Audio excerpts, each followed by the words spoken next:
Morning, everyone. This is Mortgage Pros 411. I'm Audrey Boyce-Noe with my co-host, say that 3 times fast, co-host Kevin Casey. And today we are joined by Chika Sunquist. Good morning, Chika. Good morning. Thank you so much for having me. Oh, we're so happy Thanks to for have joining you. us. Chika is the commissioner for the Department of Real Estate in California. And if you think, oh, I'm in Georgia, it doesn't count. I won't have anything to gain by listening to her. You are incorrect, because what starts in California often goes to all the other states. And a lot of our listeners are licensed in multiple states. So listen up. It'll be Well, interesting. especially, is licensed in multiple states.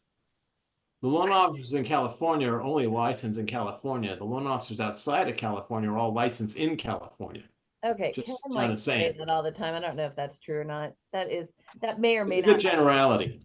Yeah. Well, where do you get that information? He manages our database. So I think he I noticed. do manage a database and I notice where they're all licensed from. And when I pull up people from Texas, they all seem to be licensed in California. And when I pull up the people in California, they're only licensed here. But the interesting thing is most California brokers are licensed under Chika, under the DRE, while most people out of state are licensed under the FPI.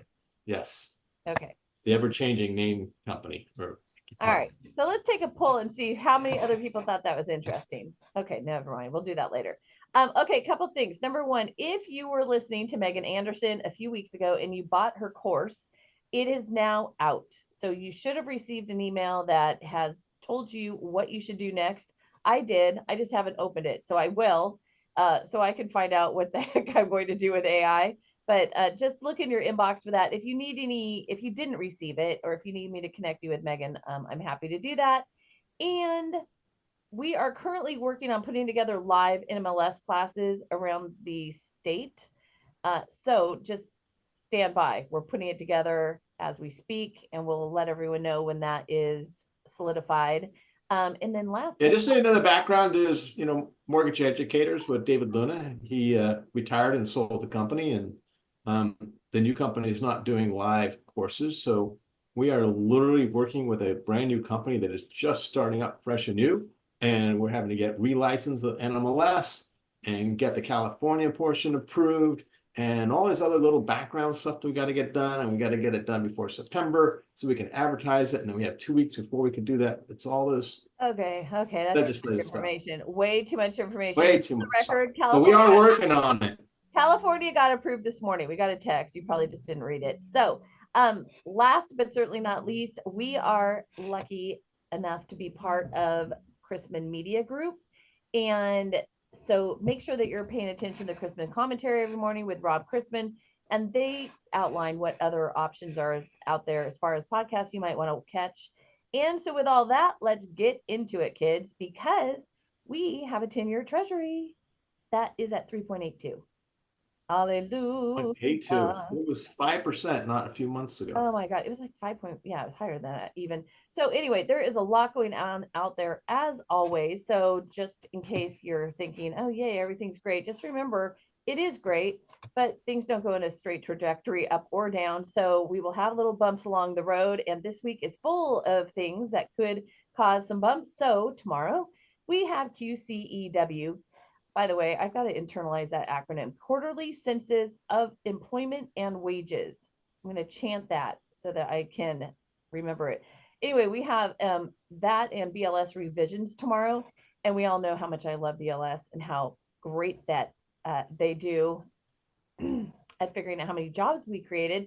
So Goldman Sachs is estimating that the revisions are going to be between 600,000 and 1,000,000 jobs that were overstated. So stand by, kids. We'll be covering that later. The Fed minutes will be out tomorrow, 20-year bond auction. Thursday, we have initial jobless claims, existing home sales. These are all market movers. And then we have our little Fed meeting in Jackson Hole for the Jackson Hole Summit, where all the central banks from around the world come and hang out for a few days and pretend they're cowboys, I presume. So he is going to be speaking on Friday, along with we'll get new home sales. So to say it's an action-packed week would be a mild understatement. And with those job revisions, I don't know how much that will impact the market, but maybe the Fed will be, not maybe, the Fed will be looking at that and thinking about okay, so we were really waiting because we thought employment was so great, but now we see the unemployment number at 4.3, and now we're seeing that there weren't as many jobs, and maybe we will revise, we'll, ratchet down the rates on September 18th. It's the 18th, right? So anyway, jobs report on September 6th, PCE on August 30th. Those are the two things up next, before the Fed meets, and so at least the trajectory is down, right? So lest Chika falls asleep while we discuss all these other things that have nothing to do with the DRE, let's take a dive into it, shall we? So Chika, I had the pleasure of hearing you speak in Newport Beach at the camp event recently. It's always really great to see you. We've known each other for many years. Yeah, like it's almost more than 10 years, I think. Don't even It's been try, a long Kevin. time. I Oh, you mean, may have known her longer, yeah. oh I've yeah, only known her 10. we used to walk to school in the snow together with no shoes. Up the hill, both Up the ways. hill, both ways. Right, exactly. So anyway, so there were a number of things that you covered and that I thought might be good reminders for all of us. And so let's just dive in. Let's start with, since it is the most recent occurrence, the NAR settlement happened or went into effect. It's not even all the way settled, but it went into effect this weekend. And so I'm just curious from a DRE perspective, who administers that? How are they going to know whether people are following the rules, not following the rules? Let's go there first. Sure. It's a commonly asked question for the last however many months this whole thing has been going on. And really, we don't have a direct place in the settlement because it's an issue between, sellers and buyers and a trade organization and those trade organizations members, and then the multiple listing services. So, we're not in charge of enforcing the settlement or any of the detailed requirements. But where we see our role is making sure that consumers are aware that changes are happening within this membership organization that does, contribute a lot of new business practices to the industry or current business practices. So we want to make sure they're educated and that licensees who are maybe not members of the organization are aware of new approaches that might be coming to a real estate transaction so they know. Most likely they're aware. I mean, it's been the hot topic, as you pointed out, for quite some time. But that's our role, is in the education realm. And then we do consider that we may be getting complaints from consumers who don't understand what happened in a transaction, or licensees who weren't happy with how things played out. And then we will have a role in investigating those complaints. One thing that we are concerned we might see is, not that this is going to happen, but it may, where, a buyer and their agent agree that, they sign the buyer representation agreement that describes all the services the buyer's agent is going to provide and then describes the compensation they're going to receive. But then that buyer's agent tells the consumer, but you know what, don't worry about this agreement because we're going to get the seller to pay my compensation and you're not going to have to pay me anything. So don't worry about it. Just sign it for now. And then once we find a house, I'll make sure it all gets worked out. And then, as you know, nothing's perfect. So it doesn't work out. And then the buyer's agent holds that buyer to the agreement. So we are concerned that that may happen. And then a consumer's obviously going to come to us and say, this is not what I agreed to. They told me that the seller would pay for it and I didn't have the money. And now they're coming after me for 1, 2, 3, 4, 5, however much percentage that I'm supposed to pay them, or this flat fee, or whatever it's going to be. Mm-hmm. So we are concerned that we're going to see those kinds of issues. Same thing on the seller's side. The listing agent saying, hey, don't worry because the buyer's agent is going to be paid by the buyer. So we can adjust the price, or we can adjust my commission to this amount. Don't worry, the buyer will pay. But then, a great buyer comes in and they try to negotiate the deal that the seller pays. So we just anticipate a lot of mixed messaging, mixed communication, maybe some misrepresentation as potential complaints that we're going to see, in addition to whatever else might come out. I mean, it's a creative industry, so people, I'm sure, will find a way to carefully skirt to the lines of the terms of the settlement, and then maybe step outside those lines. And so we just have to be prepared for those potential issues coming up. So really, you're going to respond to complaints more than be looking for it in an audit. Right.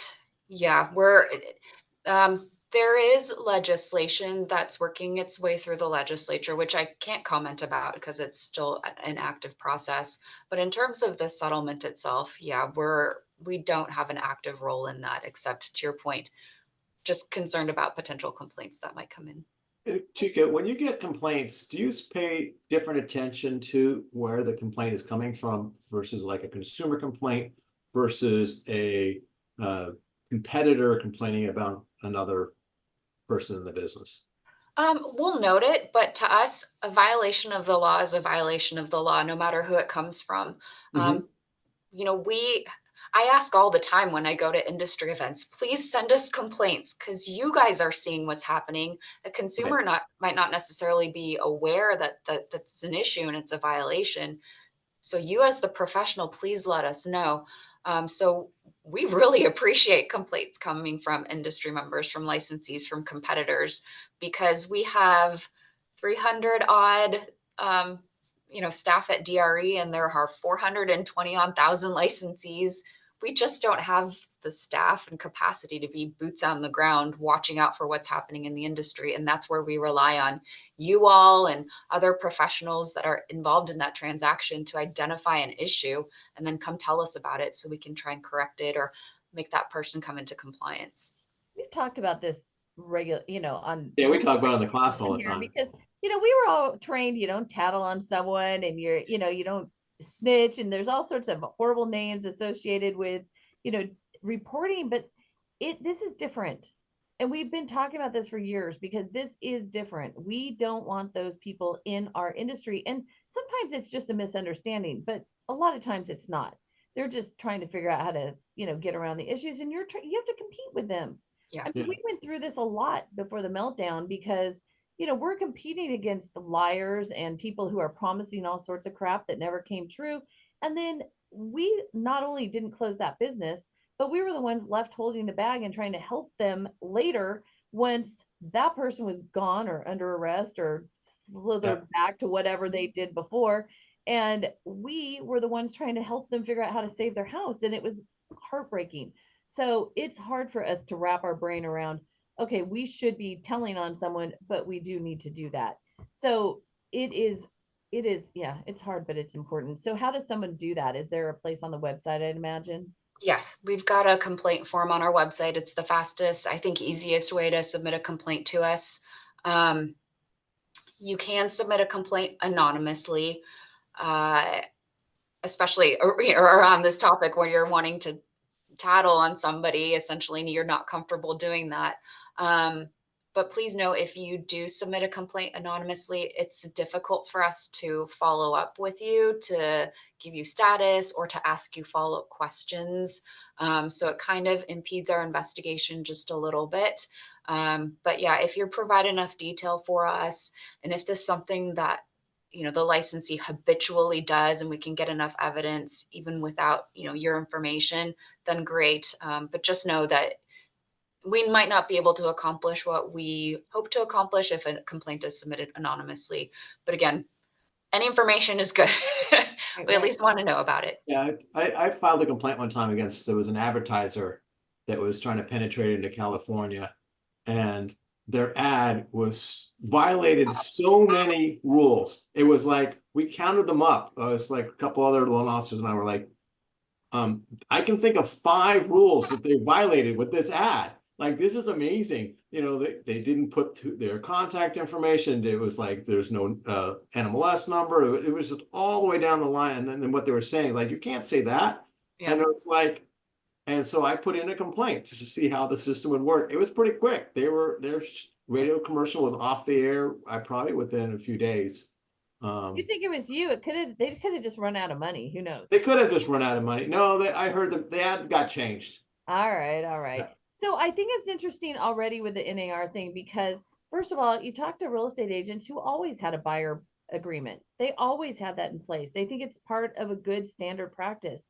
And so again, I think it got very simple and easier to just not have to explain your value, not have to help people understand how it all fits together and works. But it also, if somebody has to sign an agreement, there's something more serious about it. And I would think that from a buyer's agent perspective, if you embrace it, if you can, once you get past the shock of all this, can embrace the fact that these people are going to have to make at least a little commitment to you.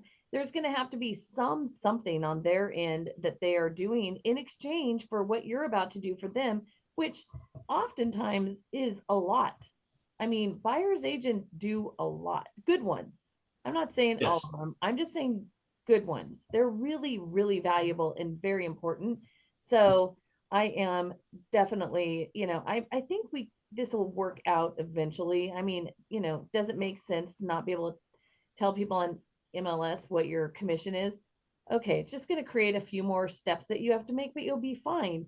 And then there's already people who have said, or agencies who have said, I was reading this on LinkedIn this morning, that they're just same as usual. Other than not posting the commission on MLS, they're going to just do everything the same way they've always done it because they think it's better for the buyer and the seller.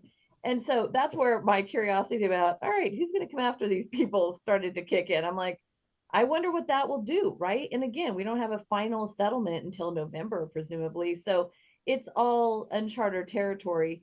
But here we are. Everyone's still out looking at houses. I'm talking to agents who are getting people into contract, and business is happening, and we just need to approach it that way. I also saw another comment where there was someone who wrote this entire thing about how, LOs should not be telling realtors that they understand and they emphasize because it's just like LO Compral. And I'm like, he did this whole thing about how wrong it was to say that.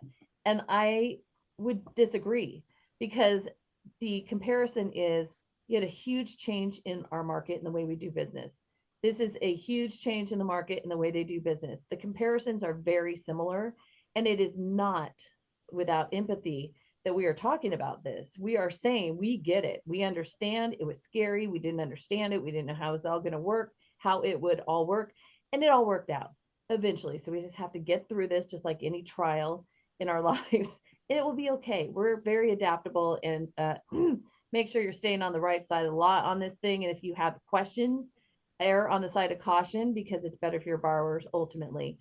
Okay, so Actually, that leads to a question. If you have questions, you can reach out to the DRE, correct? Yeah. We can try and help as best as we can. Some things related to the practice we might not be able to, but yeah, absolutely reach out to us. Or if we don't have an answer, then we'll get you to the resource that does. So please feel free to reach out to us. Well, one of the things that I saw bandied about was, oh, well, LOs will just take the place of a buyer's agent and we'll start doing this. And let me tell you something from my perspective, and Kevin, I know agrees, every transaction that I've ever had that didn't have representation on both sides is a train wreck because for whatever reason, it is very important that we're not trying to be a realtor. I have a real estate license. I've had one since the 90s. I've never done a single real estate transaction, not even for myself, because I am not qualified. I have this license because I wanted to do loans. I keep this license because I don't ever want to go through that process again of getting a license, but I'm not using it. I use it for loans, but I don't use it for real estate. So, unless you're an expert, don't give advice. Don't tell people what to do. When I talk about what the different caveats are, I qualify it with, I am not a broker. Check with your broker. Make sure with your broker. Make sure that double check with professionals who really are in the trenches and know what they're doing. But, again, be careful about acting as a realtor if you are not licensed as a realtor, right? Anything That's to add to that, Chika? good plan. Very good advice. I'd say the same thing. And it'd be nice too if the realtors did the same thing. Oh, yeah. Yeah. Well, you know how they like to tell everyone what the rates are, what the programs are. Yeah, it's great. Anyway, not all of them, just to be clear. Don't all complain. I'm not saying everyone. Okay. So Just one particular one. what? Okay. I don't even know what you're talking about. Okay. So we've got, we had a question, and I don't think that you'll know the answer to this, because I don't really know the answer to this, is will there be any effect on appraisals with the NAR settlement? I don't know. I don't know either. That's a great question. I think someone posed that to me just in passing, and I didn't even have a chance to think about it. Someone also asked about property assessments and, at the county level. Like, I have no idea. So I think, like us, everyone's just kind of on hold to see how this plays out. But it's a great question. I have no idea.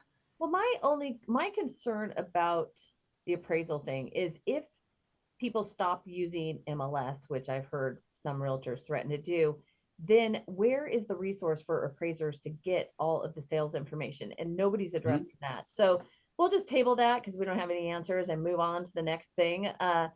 Anyway, and someone made the comment not to mention that a buyer's agent might have to write 10 plus offers before getting one accepted. Not only that, I mean, 10 plus offers, yes, that happens for sure. But I mean, I've talked to realtors who've shown a buyer hundreds of properties over years and they never get paid.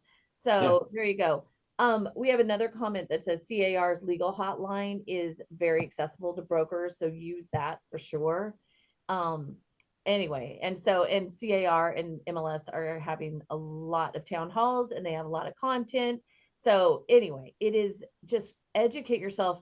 I was shocked over the weekend to see on some of the industry Facebook pages where people were asking what this was all about. I'm like, please God, tell me you're not in the industry and somehow you wandered into this post. I mean, and got approved to be on this string. I don't know how you did that if you're not in the industry. So anyway, for God's sake, educate yourselves. And yeah, it's just Listen, crazy. some right? people have been in Tahiti for the last 6 months because Oh my God. that big Literally, you'd deal. have to be living on Mars to not have caught onto this. My kids are asking me questions about this for God's sake. Okay, so let's keep it moving because we got a lot of ground to cover. Okay, let's talk about LO comp, Chika, and what the DRE's role in that, if there is one, would be. A little bit and a lot, which is not a great answer. And please forgive me because I've been out of the mortgage loan activities role for a bit, so I don't have all of the details of laws have been replaced by other things. But when it comes to compensation, there are a few fundamental things that we'll look at in terms of compliance. Was it disclosed? Was the maximum amount of compensation that the broker would be receiving, is that disclosed? Was it disclosed during the right time frame? Did the borrower agree to it? Was anything paid outside of escrow that wasn't allowable? And then, as you know, we have the like really specific laws surrounding like the really low amount Article 7 loans, the $30,000 or $20,000 loans, which I know there aren't that many. Or is it a covered loan, higher price loan, higher cost loan? So there are, specific sets of laws where if a loan falls into one of those categories, we will look at the requirements for compensation there. But in just terms of general compensation, we're not necessarily going to get into how much the loan originator gets paid from the broker. That's an agreement between the broker and the loan originator. I said that, but then there's a little bit of a spinoff from that, which is if the broker doesn't get anything and everything goes to the loan originator, we're kind of going to see that as a red flag. Or if the broker gets, $100 out of a $20,000 deal, why is the broker not compensating themselves for all of the work the broker is supposed to be doing? So then we're going to see that as a potential broker supervision issue. Is this broker a rent-a-broker where they're not doing anything? The loan originators and the staff are doing everything and running the show, and the broker has no responsibility, no oversight over the business. Ooh, So interesting. that to us is a concern where we have a rent-a-broker. But again, going backwards a little bit, we don't necessarily have an issue with how much the split is going to be between a salesperson and a broker. It's just, does that take us to the red flag realm of looking into broker supervision? I think that's interesting, especially because recently I've heard of some of the renter broker situation, especially on the real estate side. I just, and it's like, you've got an office full of people who maybe pay a few bucks a month for, to have their license hung somewhere. And yeah, it's dicey. I think people have a misconception too about what a broker is, just because the salespersons are out and they have the business, they have the connections, they're the ones bringing in the business for the broker, because the broker is oftentimes not a salesperson themselves, going out and Right. transacting business. But the real estate law is fundamentally based on the broker being the foundation. And then the salespersons are acting as agents for the broker, but everything is the brokers. The transactions are the brokers, the compensation needs to go to the broker, the clients are the brokers. And I say that there are, of course, agreements where the broker can say, well, hey, I know if you leave my company, you can take your clients with you. But that's because the broker's releasing the clients from their brokerage. The broker owes fiduciary duties to the clients, and through the broker, the salespersons owe fiduciary duties to clients. But everything is foundationally the broker. If you look through the real estate law, it says broker, broker, broker, the broker, the broker. It doesn't say the broker and salespersons, or it doesn't necessarily say licensees. It's all foundationally under the broker. So just let's just, because there have been so many lawsuits I've seen publicly, so God knows how many we haven't known about. It is really important. If you think your database should go with you when you leave a company, make sure it's in your agreement with your broker.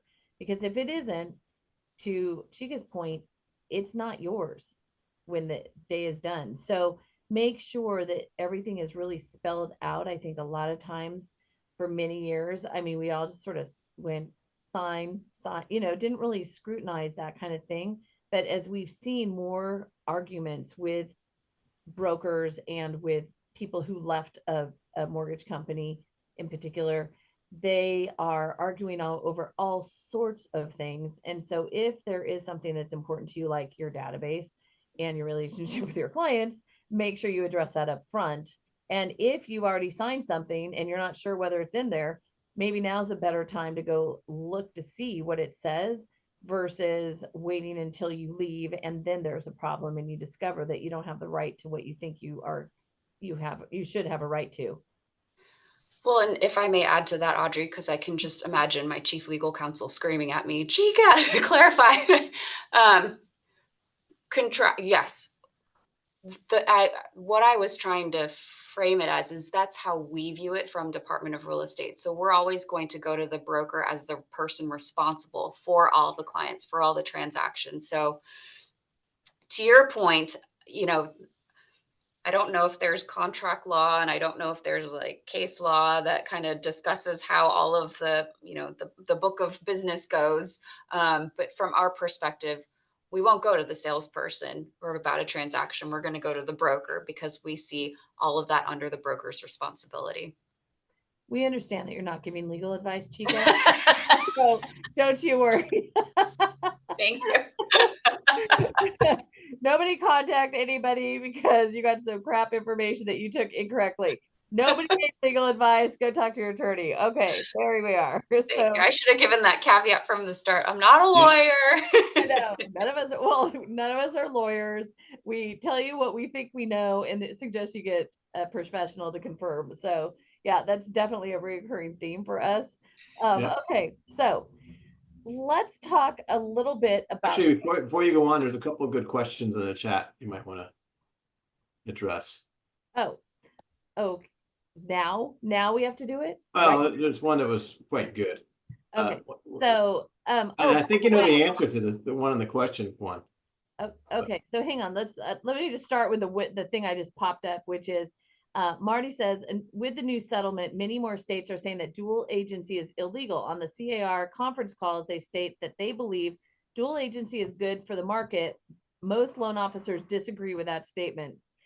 What is the DRE's position on this issue and the hopeful banning of dual agency by realtors? Gee, Marty, be a little more subtle about how you really feel.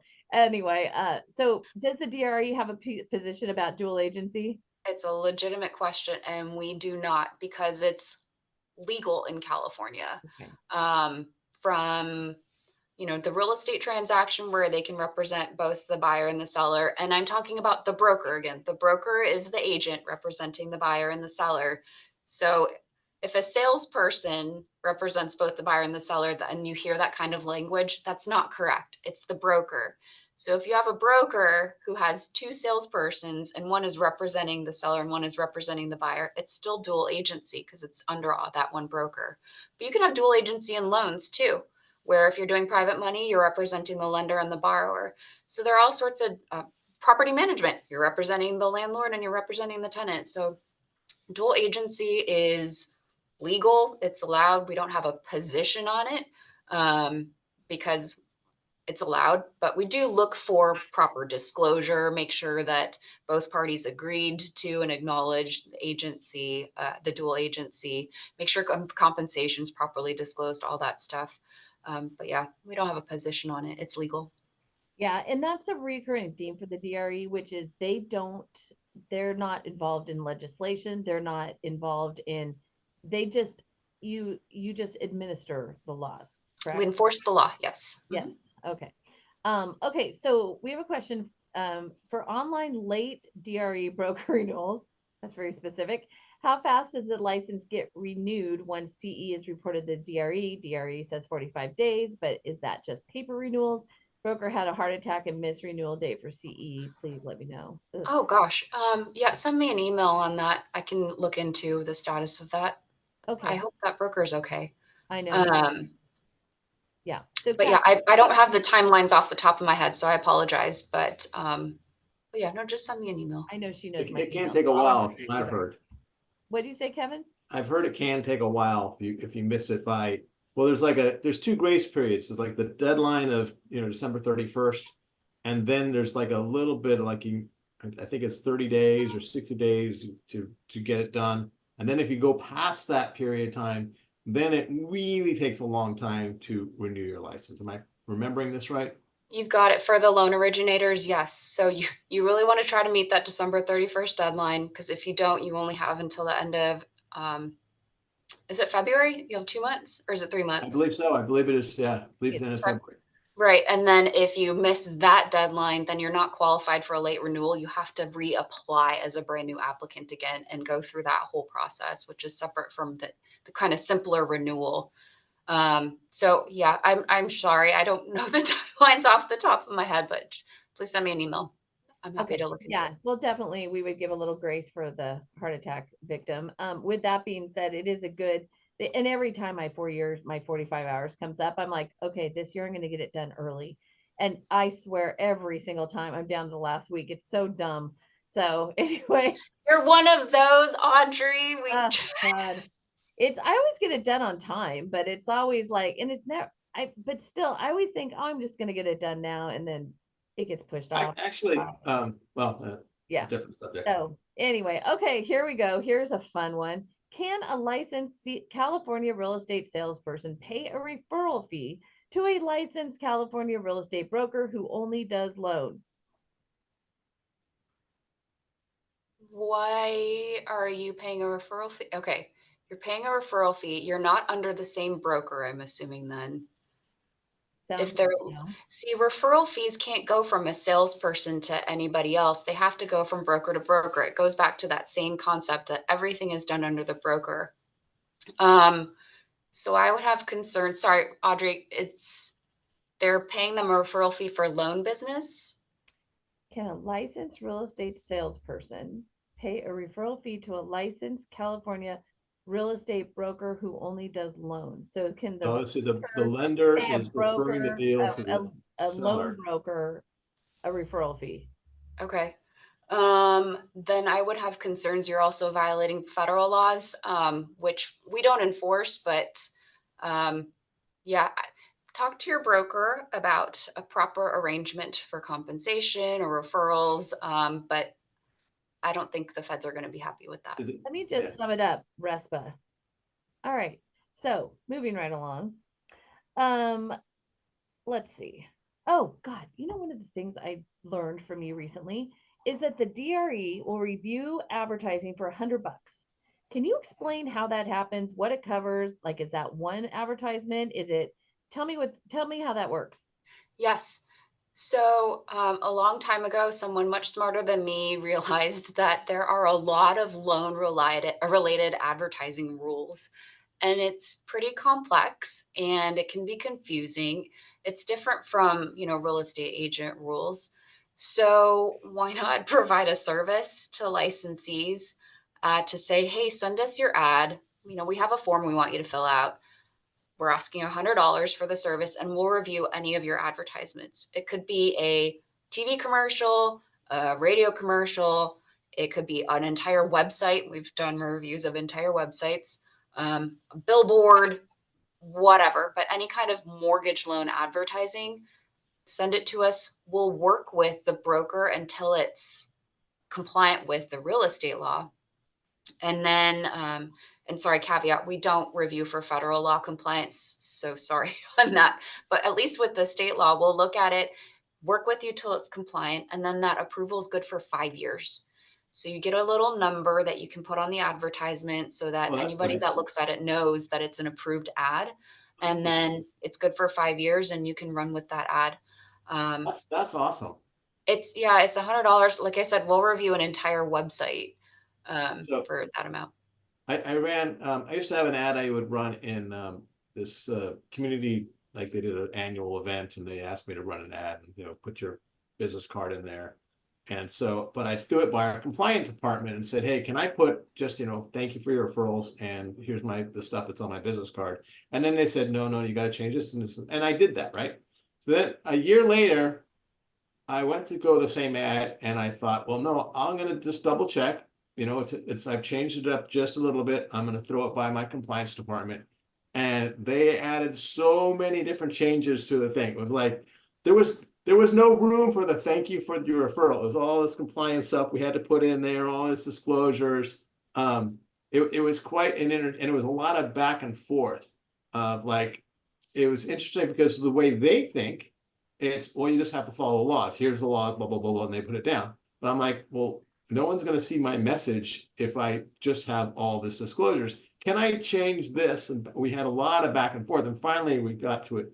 But I'm wondering, in your case, would it be for every time I have to go back and forth, it's another $100 or no? That's very good. The one ad, we intake it, take the fee, and then if it's the same ad, then again, we'll work with you till it's okay. Or until you give up. I don't know which. Exactly. Okay, so let's talk about EPOs because we're seeing the rates edge down. We know that there is much more refinance activity than there was.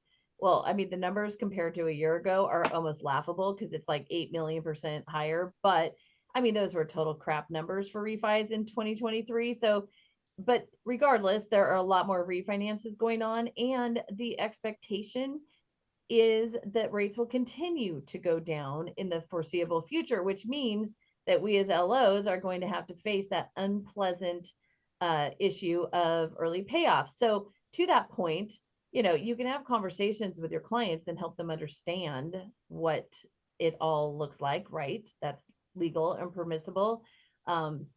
If you're getting this loan, we're not charging you an origination fee. And if you paid off in the next 4 to 6 months, guess who's going to have to pay? Is that okay with you guys to say? For us to say? I haven't run that by our legal department or enforcement team, but I mean, that is what happens. I understand. What becomes the real issue is when you try and charge that to the borrower. That's right. We were just about to get there. So, oh, sorry. No, it's totally fine because we've heard stories that people have a disclosure in their disclosure packet about EPOs. People will, and even charging their borrowers for an EPO. So tell us what the deal is with that and from the DRE perspective. So we will take issue if the broker tries to charge the borrower the EPO. Because it's not the borrower's cost, it is the broker's cost. And it's not just that we take issue with it. We take issue because the lender has an issue with it. Because the lender will not allow the broker to charge that to the borrower because it's something paid outside of escrow. We've also, again, not an expert in federal laws, but we've also heard it's an issue under RESPA. So just know that we're not okay with it, and we see it as a compliance issue. We have filed disciplinary action against brokers when we've seen it. So please don't do it. It's a no-no. And somebody's asking what an EPO is. It's an early payoff. And so, for instance, in your broker agreements with a wholesaler, you've agreed that if the borrower pays the loan off within, let's say, 6 months, and it's not months, usually it's payments, a certain number of payments, you will repay your commission, which, whether or not that is fair is not even debatable. It's a complete load of crap. However, it is how it's done. It has been that way forever. And nobody has taken that on and won as far as trying to get rid of that component of a wholesale agreement. And by the way, some lenders, it's 12 payments. So be careful. Yes. Read your wholesale Be very careful. agreements. It's really important. And we actually did hear of a case a few years ago of a lender who changed that EPO requirement and changed it from 6 months to 12 months, and then went after the brokers and took commissions out of escrow and all sorts of heinous things. So with all that being said, be careful of the EPOs right now, because it's going to start happening. Because if you're refinancing someone today and the rates drop another point in the next 2 months, guess what? I mean, they're not going to ignore that. Somebody's going to be all over them. And my understanding is the servicing departments are really on top of it this time. So they have call centers teed up. They're using AI. They're doing everything to keep track of who might benefit from a refinance. And the other thing too is, if you're the servicer, guess what? You don't care whether somebody gets, has an EPO, so that you're going to refinance them whether or not that 4 or 6 or 12 months has gone by.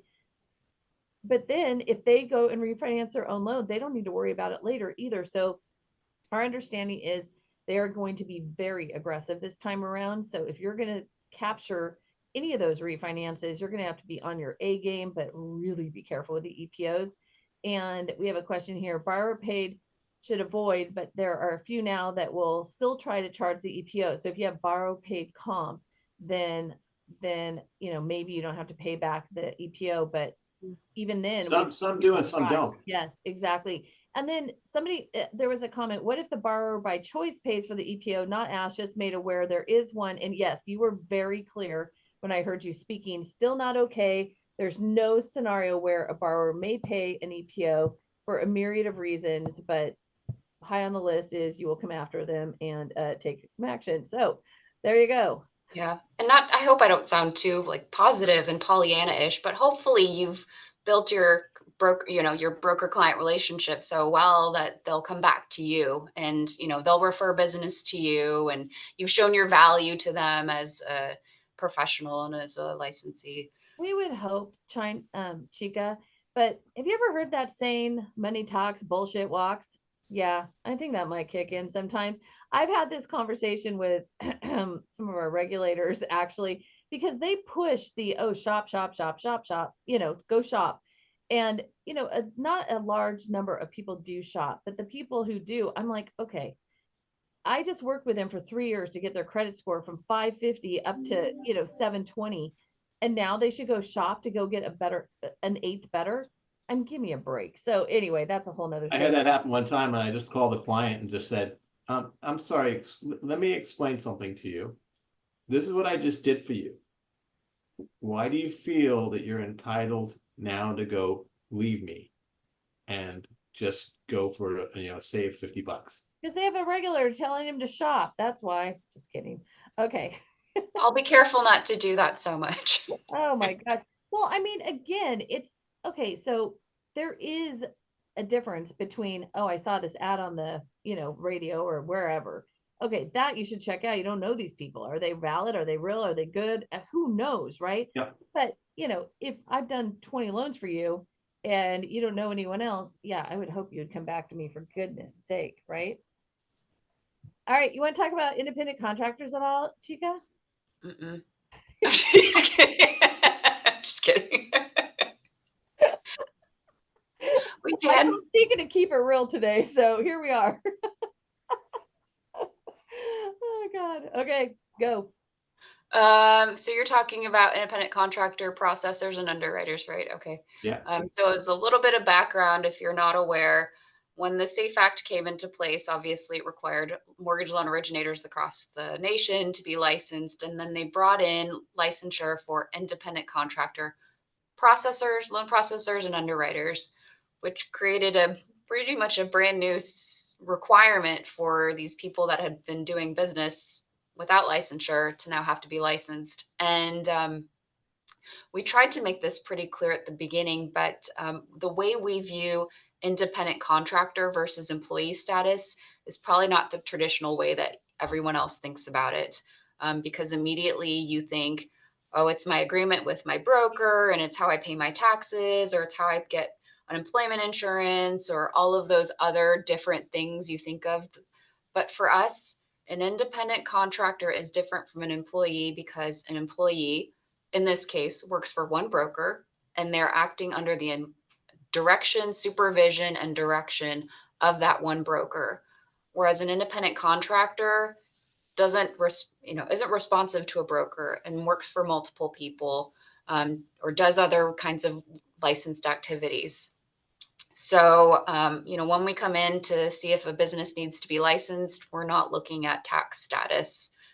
We're looking at, what are your activities? How many brokers are you working for? Are the brokers telling you what to do, or are you independently thinking and acting? So one word of caution to your audience is, if you are hiring a contractor, processor, or underwriter, please make sure to check that they're licensed, because in California, if they're not licensed and you're paying them to do licensed activity, we might cite you for that. I'm not sure how other states deal with that, but it's a concern for us for you to be paying someone to do something they're not supposed to be doing. Wow. Okay. Um, a few things in my head. So let's say you hire someone as a contractor. Is there some way that, is there some registry where you would be notified if somehow they lost their license for some other reason? And so that you're aware, because how else, you know what I mean? How would you stay on top of whether they're licensed and continue to be licensed? Like Ooh. for me, I'm licensed with my company. If I am suddenly not licensed at the DRE or NMLS, or, I know that's not a license, but you know what I mean? They're gonna be notified, right? So Yeah. if I'm contracting with someone who's licensed as a processor or any other thing like that, is there some mechanism to be notified if that license is all of a sudden gone? Not that I'm aware of. All right, put that, It's put that on your list. yeah, add that to the list. Number 502 is no, but it's definitely interesting, some sort of notification system. Because if you are connected because of your Right. license status, like you're a salesperson working for a broker, you get that notice, but Yeah. not if you're separate. Yep. So now I'm thinking of, if you're in a transaction with a lender and the lender all of a sudden goes out of business and loses their license, you would have no idea. You wouldn't get a notification. Right. Yeah, but you also might I'm not get a thinking commission more, check. I'm thinking more along the lines of a, somebody who's a business situation where, as a business owner, I'm required to make sure I'm using licensed processors. Yeah. Because if you're willing to go after my license because I wasn't using a licensed processor, but they were licensed when I contracted with them, but I wasn't notified when that ended, that might be worthwhile. Just a thought. Okay, I'm writing it down. All right, thank you. Appreciate it. No, thank you. We have another question here. Ask if they're going to legislate for buyer lead purchase that kills the consumer, and the answer is no. They don't. The DRE does not legislate anything, right? Right. It's not our place to be asking for any type of legislation, but that doesn't mean that you all can't. Well, You with know, that being said, I know that our not so little friend, Jason Bellevue, who's the GA chair for the California Association of Mortgage Professionals, is really pushing for a bill in the legislature in California to get rid of trigger or limit trigger leads. There are bills at the national level, but they have been there. We've been dropping bills at the national level for years. And you know how cooperative our Congress is. So they haven't made a whole lot I of think progress. that's the best route, because if California can ban trigger leads, Yep. the rest of the state or the country will follow us. It's a great idea. So if anyone wants to be put in touch with Jason, let me know and I'm happy to do that. And you know, we'll continue to promote that idea here because it is really important. We all have to just come together and make that stuff happen. All right, Chika, let's talk about technology. So I heard you say technology is a tool, not a replacement. Would you like to expound on that? I would love to. I was in real estate. I don't know if you all knew that. Before I joined DRE, I was, helping people buy and sell homes. Doesn't it give everyone comfort to know that she understands what this business is about and how it feels and goes and the end? Thank you. That is beautiful. Oh, well, and if it helps add to that, my husband did loans for a little bit. My mother-in-law, her whole career did loans. So I've been around in the business for some time. Right. So yes, I do have an understanding of what it's like. Wait, now I've lost my train of thought. Sorry. Okay, technology. Technology. Yes, technology. It's So a tool, not a replacement. yes, and also working as a regulator, you learn to see the value of our licensees and the role they play with interacting with consumers.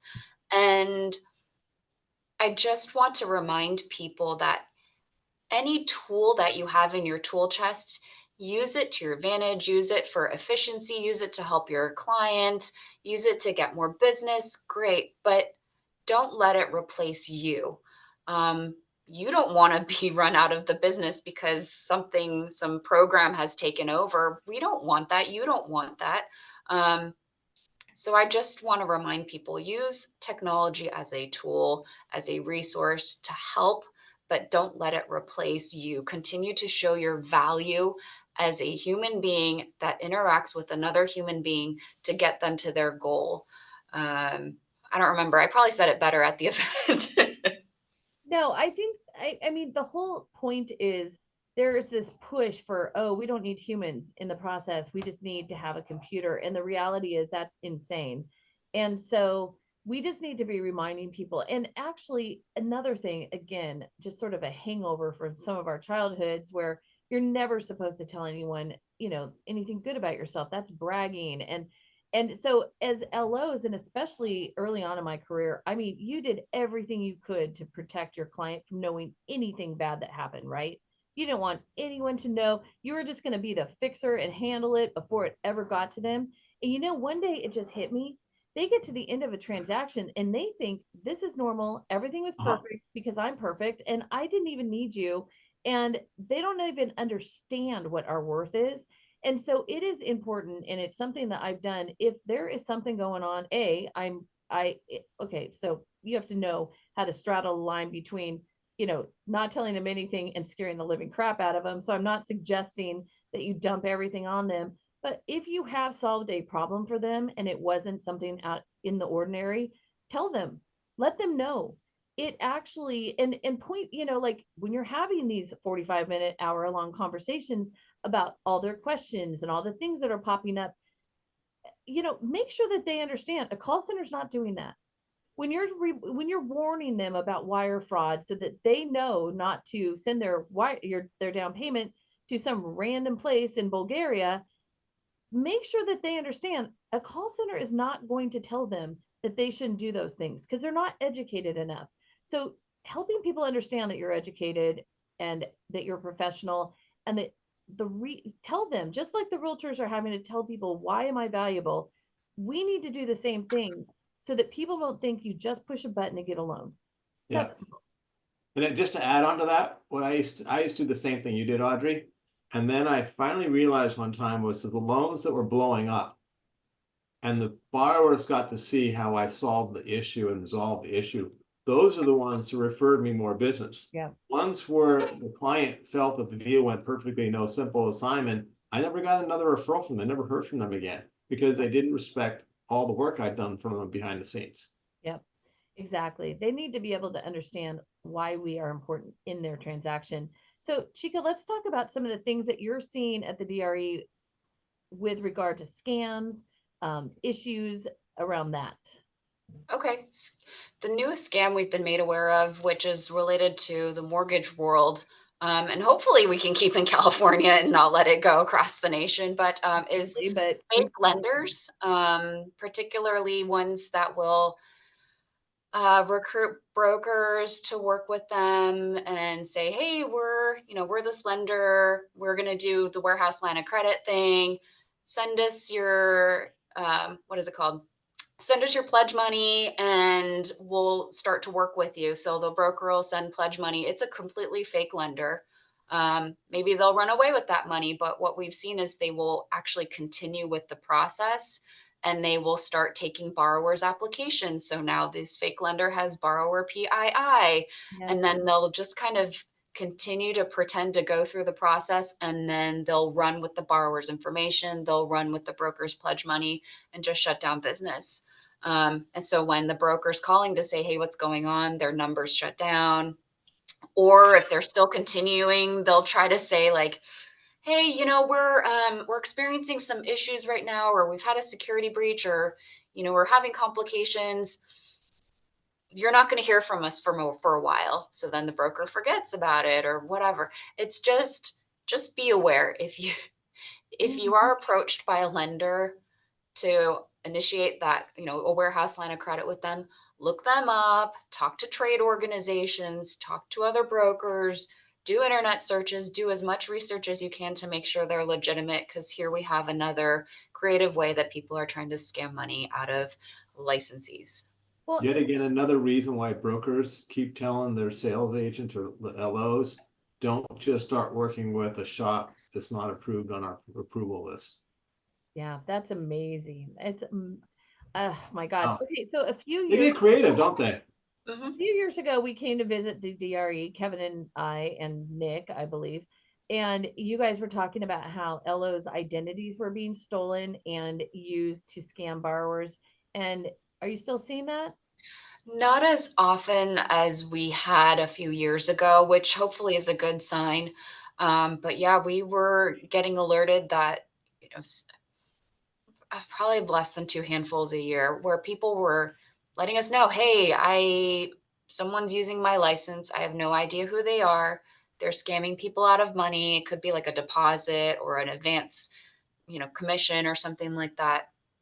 And now the borrowers are coming after me, or the consumers are coming after me because the only legitimate information they can find is my information, Right. even though they should be going after the scammer.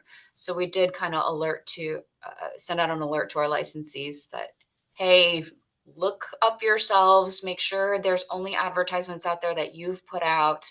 Make sure to consistently check in with people that you That is trust. a really good one. Go Google yourself. It's Google yours. amazing.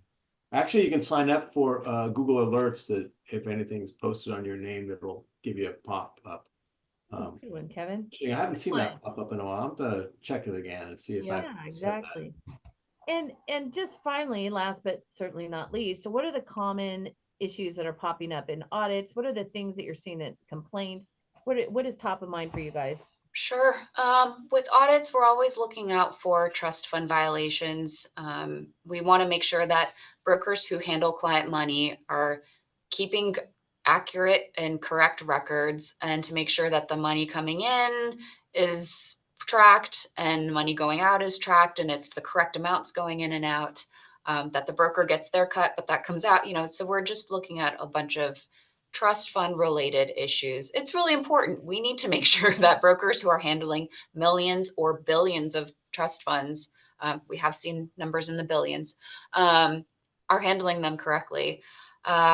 With complaints, there's not a big trend of issues that we're seeing. We're starting to get in more in property management, landlord tenant related complaints. Some of it, which doesn't, something we can't really do anything about, it belongs in the civil court realm. But yeah, just regular things like, and I'm not saying it's, I'm not trying to diminish them, but just, the regular types of complaints that we see related to unlicensed activity, which mostly comes from industry. So thank you very much for telling us about these unlicensed competitors that you're seeing.